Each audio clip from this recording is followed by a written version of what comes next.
আল্লাহর রসুল যেদিন জন্ম নেন তো ওই দিন আম্মা জান আমেনা কোলে নিয়ে কাঁদতেছিলেন। সবাই জিজ্ঞাসা করতেছে কাঁদো কেন? পরিবারের লোকজন, শ্বশুর বাড়ির লোকজন কেন কাঁদো? আব্দুল্লাহ নাই।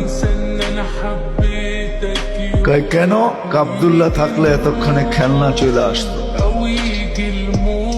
আল্লাহ যেন কানে কানে বলতেছিলেন আমেনা কাঁদিস না, আব্দুল্লাহ খেলনা আনলে আর কোত্থেকে আনবে? মক্কার বাজার থেকে পাথরের আনবে, কাঠের আনবে, প্লাস্টিকের আনবে, মাটির আনবে। সূর্য ডুবতে দে, চাঁদকে খেলনা বানায় পাঠায়। আর ঘটছেও তাই।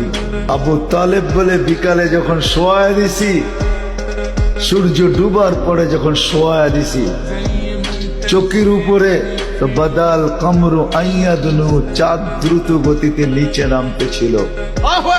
আর আমি তাকায় তাকায় দেখতেছিলাম।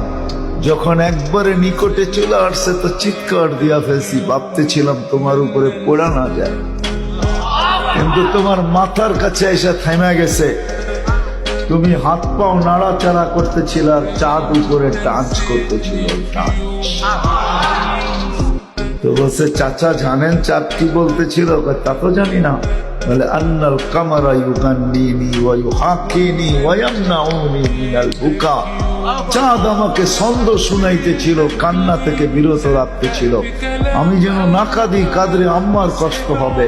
আল্লাহ চাঁদকে আমার সাথে খেলার জন্য খেলনা বানায় পাঠায়।